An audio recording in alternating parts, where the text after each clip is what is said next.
J'ai volontiers accepté de parler du sujet que tu m'as proposé, parce que d'une certaine manière, je suis un petit peu interloqué depuis quelque temps par le fait que ce que je dis, notamment dans mes deux derniers livres, mais aussi ce que nous faisons, certains d'entre nous, à l'Observatoire du décolonialisme et dans d'autres actions militantes que l'on a pu avoir, rencontre aussi peu d'écho chez des universitaires, chez nos collègues universitaires, parce que je suis très attaché à cet article L141-6 du Code de l'éducation qui définit ce que c'est que le service public de l'éducation. Je cite: le service public de l'enseignement supérieur est laïque et indépendant de toute emprise politique, économique, religieuse ou idéologie.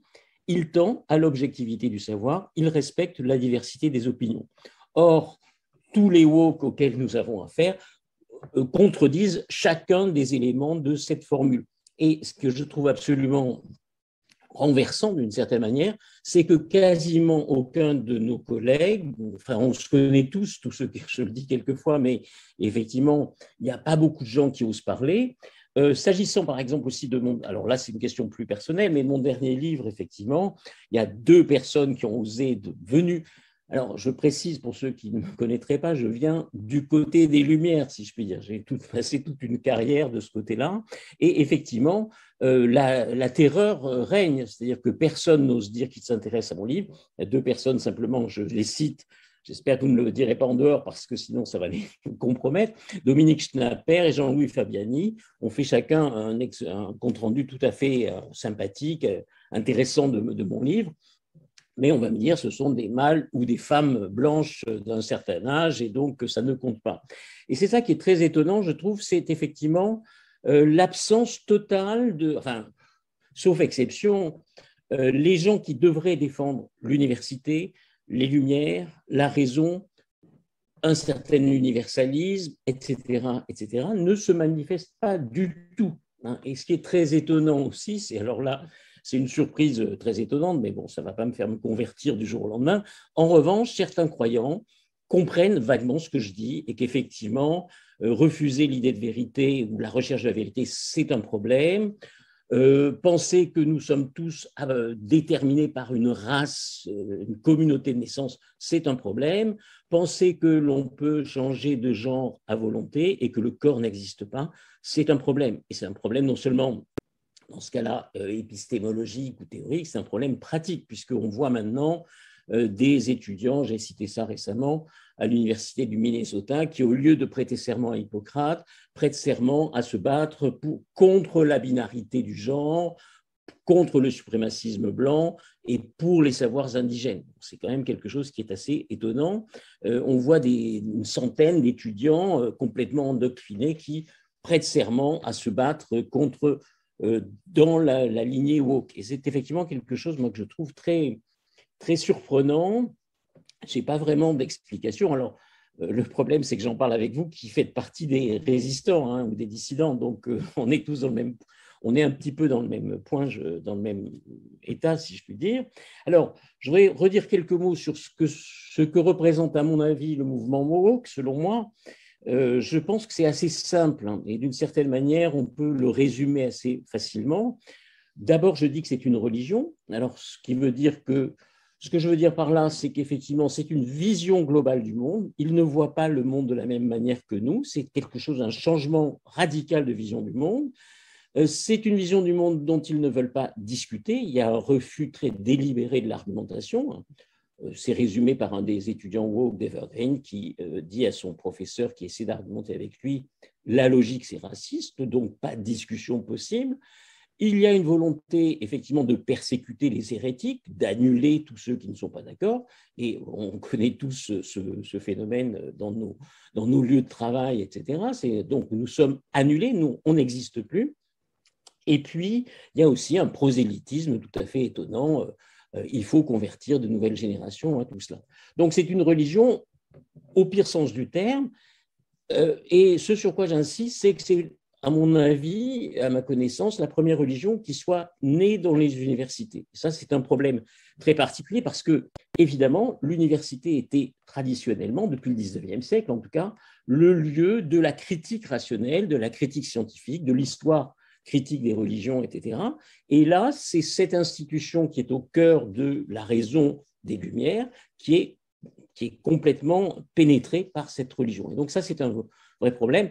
Outre, alors, bon, certains chrétiens m'ont dit, mais tu n'es pas sympathique avec la religion. Je dis, oui, mais effectivement, c'est une religion qui a gardé de l'université les pires côtés, c'est-à-dire le philistinisme, le ressentiment, la bureaucratie, enfin l'université d'aujourd'hui. Hein, c'est une religion de gens qui ont quand même qui remplissent de la paperasse toute la journée et donc qui ne sont pas extrêmement motivants comme religieux, si je peux.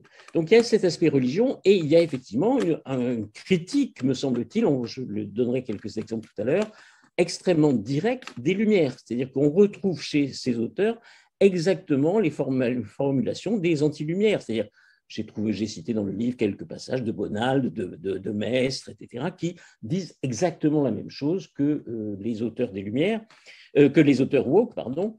Donc, de ce point de vue-là, je ne suis pas du tout convaincu par l'idée que c'est du Foucault revisité, ou alors c'est du Foucault pour les nuls, hein, pour les super nuls. Hein. Comparer D'Angelo à Foucault, c'est une blague pour quiconque a lu un texte de Foucault. Je ne veux pas dire que Foucault est totalement irresponsable de ce qui se passe, mais il y a une grande différence.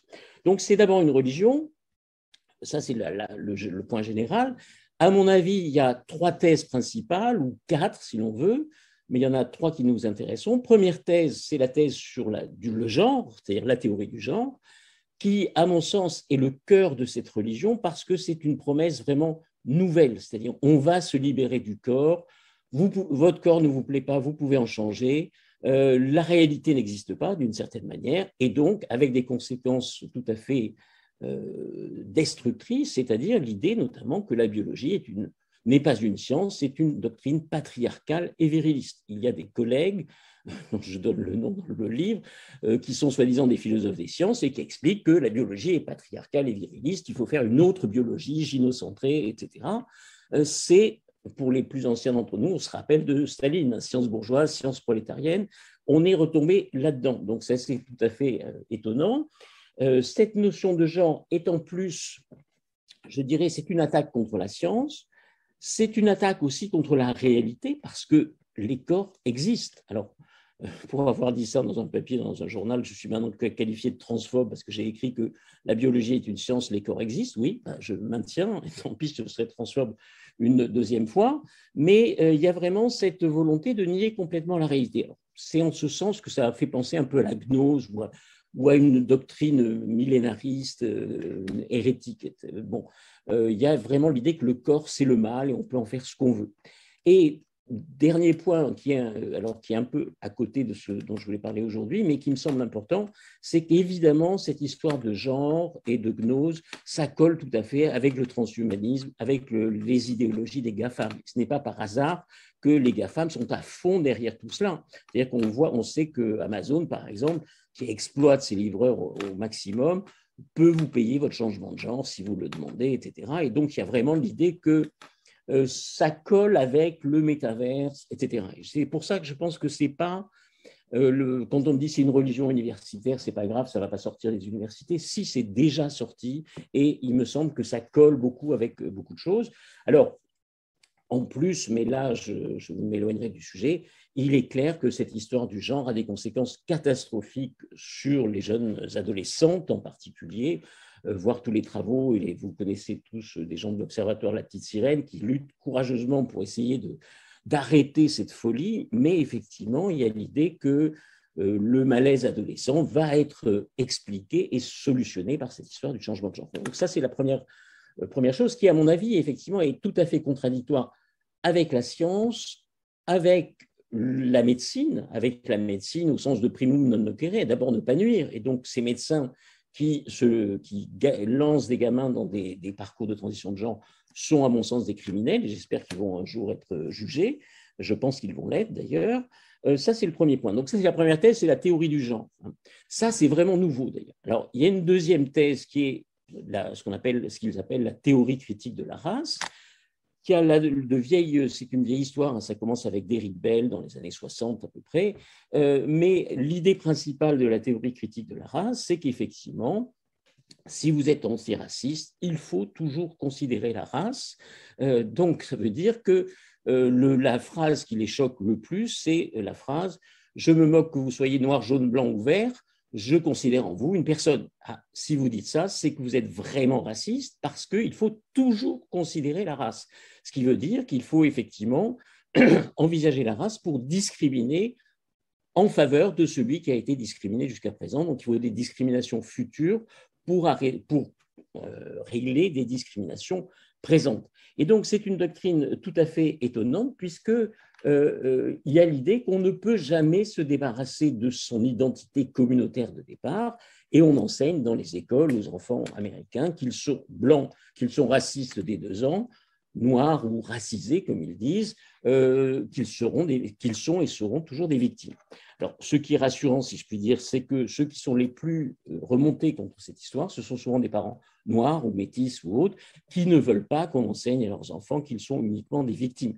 Voir en particulier le livre de John McWhorter, qui est passionnant, professeur de linguistique, qui explique qu'effectivement, cette religion woke trahit et endommage la vie des personnes de couleur aux États-Unis. Mais c'est quelque chose de très, très étonnant, puisqu'effectivement, cette théorie des races, maintenant, est devenue quelque chose de tout à fait normal. À la Sorbonne, il y a une de mes collègues qui enseigne la théorie critique de la race et qui n'accepte pas de thèse de gens qui seraient en désaccord. Ce qui est aussi tout à fait étonnant quand on sait ce que c'est qu'une thèse théoriquement de philosophie. Et ça, c'est donc la deuxième thèse qui est aussi, à mon avis, extrêmement choquante, puisqu'il y a l'idée qu'on est toujours, on reste dans une pensée communautaire, tribale, etc. Et ça, c'est quelque chose qui est très, très... c'est peut-être le plus choquant pour nous. C'est la position qui me semble la plus étonnante, parce que quels que soient les argus ici autour, ça veut dire que le racisme n'est pas une faute individuelle, c'est quelque chose de systémique ou de structurel, comme dit notre ministre de l'Éducation nationale, ou étatique, et c'est quelque chose contre quoi il n'y a rien à faire d'une certaine manière. C'est très étonnant de voir un ministre qui dit « dans toute ma jeunesse, personne ne m'a jamais considéré comme noir », et qui dit maintenant écoutez, il faut qu'on parle plus de race à l'école. Il y a un passage absolument hallucinant où il dit malheureusement, aux États-Unis, vous avez vu sans doute ce passage, où il dit malheureusement, en France, on ne parle pas de race parce qu'il y a l'extrême droite. Ben non, on ne parle pas de race parce qu'il y a des universalistes et la République. On ne considère pas la race dans l'école française, mais notre ministre maintenant voudrait qu'on parle de race. C'est évidemment un deuxième point tout à fait étonnant. Alors, il y a une troisième thèse, mais dont je parlerai moins parce que c'est une thèse, je dirais, technique, si je puis dire, c'est la thèse de l'intersectionnalité, c'est-à-dire comment faire en sorte de potentialiser toutes les identités victimaires. C'est une thèse, traduite en français un peu archaïque, je dirais la convergence des luttes. Comment faire en sorte que les femmes, les noirs, les lesbiennes, les trans, etc., puissent se déterminer eux-mêmes comme des victimes, enfin, se faire reconnaître comme des victimes et que le blanc, en général, soit considéré comme le coupable. C'est moins renversant, mais c'est évidemment très pratique parce que ça ouvre la porte à toutes les communautés victimaires possibles. On voit très bien en France comment, effectivement, la théorie critique de la race n'est pas le cœur de cette question, mais la théorie décoloniale va pouvoir servir à faire entrer d'autres victimes potentielles, et on va enseigner aux enfants, aux jeunes issus de l'immigration qu'ils sont toujours colonisés dans les banlieues, etc.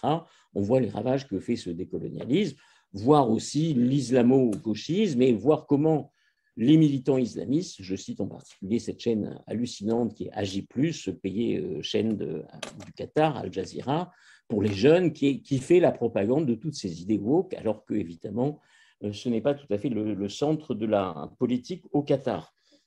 Alors, ça, c'est une thèse moins importante. Troisième thèse qui est moins connue, mais qui me semble, à mon avis, tout à fait importante, c'est la question de c'est une thèse, je dirais, philosophique, si on veut, entre guillemets, c'est l'épistémologie du point de vue. C'est-à-dire il y a en ce moment, c'est le cœur, si je puis dire, de la pensée woke en ce moment, c'est d'essayer d'expliquer que d'élaborer une nouvelle philosophie de la connaissance, il n'y a pas de science objective, toute science est toujours située, hein, les savoirs situés. Donc, il y a la science blanche, il y a la science coloniale, la science viriliste, etc. Et il y a une critique radicale de toute la science occidentale. La science au singulier, ça n'existe pas. Il n'existe que des savoirs situés. Alors, c'est très étonnant. Je cite dans le livre Sergiu Kleinerman, un très grand mathématicien américain, qui dit au moins, d'origine roumaine, qui dit au moins en Roumanie, on me laissait tranquille avec les mathématiques. Ici, on me dit que les mathématiques sont blanches et viriliste et donc que je ne peux plus faire tranquillement des mathématiques. On voit aussi l'importance que cette notion de savoir situé ou de savoir indigène ou de savoir autochtone va avoir dans certains pays pour effacer, si je puis dire, l'originalité de la science. Je cite le cas de la Nouvelle-Zélande, où il y a quelque chose d'absolument étonnant, où le savoir traditionnel, enfin les mythes maoris, sont enseignés désormais à égalité, au même niveau exactement que la science dans le début des études supérieures en Nouvelle-Zélande. Lorsque des gens comme Richard Dawkins ou Jerry Coyne, de très grands biologistes, ont protesté en disant « mais attendez, ça n'a rien à voir ». Ce sont de très beaux récits sur l'origine du monde, de l'univers, mais ce n'est pas de la science. Ils se sont fait rabrouer par plusieurs milliers de scientifiques néo-zélandais, et effectivement, tout ça est passé. Et donc, c'est pour ça que, sans doute, Jacinda Ardern est une des héroïnes de Sciences Po, pour cette raison-là aussi, parce qu'elle a substitué effectivement à la science des savoirs indigènes. Alors, je ne veux pas être trop long, donc là-dessus aussi, il y a effectivement, et ce qui est très très clair chez tous ces auteurs, c'est qu'effectivement, ils vont jusqu'à une critique radicale de la notion de science, de la notion de connaissance objective, de la notion de vérité. Ils ne cherchent pas la vérité, ils veulent simplement développer des savoirs des dominés versus les savoirs des dominants. Il y a toute une série d'épistémologies. Alors, à Paris où j'étais, il y a un colloque là-dessus à peu près tous les mois pour faire l'éloge des épistémologies situées, féministes, les injustices épistémiques, etc. Tout ça est absurde dans la mesure où, effectivement, n'importe quel philosophe des sciences sait bien qu'il y a des biais dans la connaissance scientifique, mais justement, le but, c'est d'essayer de les minimiser et de lutter contre ces biais. C'est à cela que sert la sociologie des sciences jusqu'à présent. Alors, pour dire quelques mots donc, sur cette histoire des anti-lumières, parce qu'à mon avis, les woke, ce sont des philosophes des anti-lumières. Par exemple, il y a 2 ou 3 questions qui sont évidentes. Sur l'universalisme, pour eux, effectivement, l'homme n'existe pas. L'humain est universel, dit Angelo, c'est une pensée typiquement blanche. Il n'y a pour eux que des noirs, des blancs, des racisés, etc. C'est ce que dit notamment Robin DiAngelo, effectivement, qui dit l'universalisme est une fiction, l'idée d'humain, c'est une pensée typiquement blanche. Bon, il ne faut pas traiter tous les hommes de manière équitable, il faut les traiter de manière différenciée en fonction de leur race. De ce point de vue-là, ça me fait évidemment penser à De Maistre, hein, il n'y a point d'homme dans le monde. J'ai vu dans ma vie des Français, des Italiens, des Russes, etc. Je sais même, grâce à Montesquieu, qu'on peut être persan, mais quant à l'homme, je déclare ne l'avoir rencontré de ma vie. S'il existe, c'est bien à mon insu. Et donc, il y a effectivement exactement la même idée de DiAngelo. Il y a des noirs, il y a des blancs, il y a des jaunes, il y a des demi-noirs, des demi-blancs, des demi-jaunes, etc. Il y a toute une pensée des nuances de couleurs, mais effectivement, c'est cela. Deuxième idée qui est commune aux woke et aux lumières, c'est la critique de l'individualisme. Il n'est pas possible pour eux d'avoir des appartenances multiples. On n'a qu'une seule appartenance. Il est impossible de se forger un destin individuel. Je cite là aussi DiAngelo, qui est tellement stupide qu'elle exprime ça très, très clairement. Elle définit ce qu'elle déteste dans l'individualisme. En quelques mots, l'individualisme stipule que chacun d'entre nous est unique et se distingue des autres, même à l'intérieur de nos groupes sociaux. Et de ce point de vue-là, il n'est pas possible pour elle d'avoir des identités multiples, de se construire des identités subtiles, multiples. C'est évidemment le contraire de Foucault, qui parlait d'un jeu sur les normes, d'une pluralité des identités. C'est évidemment d'une pensée d'un communautarisme, d'un tribalisme tout à fait évident. C'est d'ailleurs bien résumé par l'écrivain américain Bret Easton Ellis, qui dit qu'à propos de ces woke, leur idée principale, c'est se débarrasser de l'individu. Ils veulent en finir avec l'individu autonome, l'individu multiple, l'individu qui a des choix divers et variés. Là, je cite Bonald, Les écoles de philosophie moderne ont fait de la philosophie de l'homme individuel, du moi, qui joue un si grand rôle dans cette crise. J'ai voulu faire la philosophie du nous, si je peux parler, et entre ces deux pronoms, moi et nous, il y a deux manières différentes de philosopher. Ils pensent effectivement, comme Bonal, qu'il n'y a que des nous. Nous sommes toujours des nous.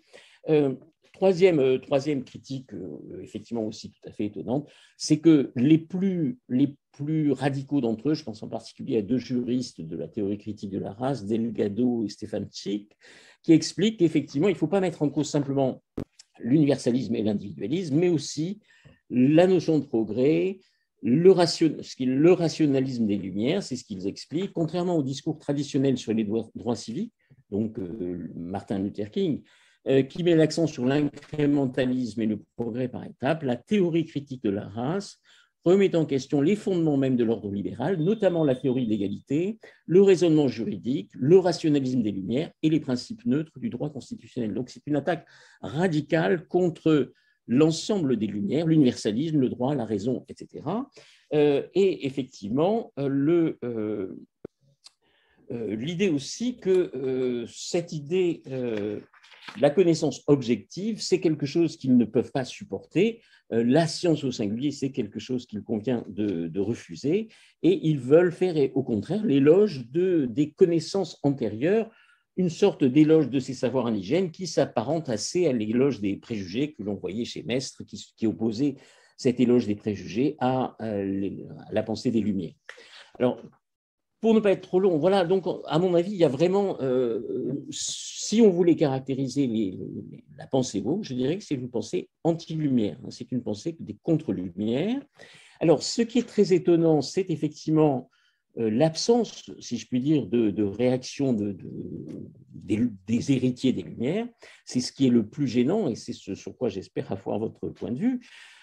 Une explication qui est celle effectivement de penseurs chrétiens, hein, ou catholiques en particulier, c'est celle qui reprend un thème de Peggy. Peggy expliquait, notamment dans la situation faite au parti intellectuel, la notion de parasitisme. Selon lui, effectivement, les Lumières ne vivent que d'avoir parasité l'héritage chrétien.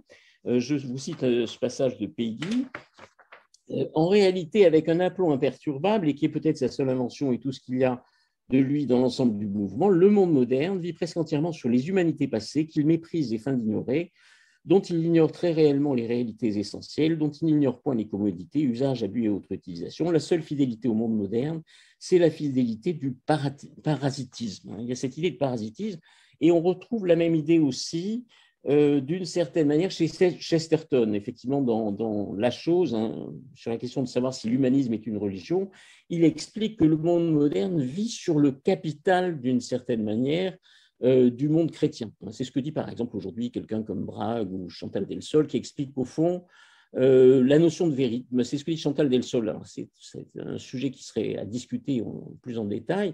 Je dis de toute façon, la notion de vérité, c'est normal que la vérité disparaisse, puisque selon elle, le monde chrétien étant fini, on retourne au monde païen. Et d'après elle, le monde païen n'a pas cette notion de vérité qui est au cœur de la science, mais qui était aussi au cœur, d'une certaine manière, de la révélation chrétienne. Donc c'est effectivement, c'est très étrange. Alors, on se trouve dans la situation bizarre qu'effectivement, les Lumières ayant détruit, d'une certaine manière, l'héritage chrétien, elles s'effondreraient en même temps que le christianisme.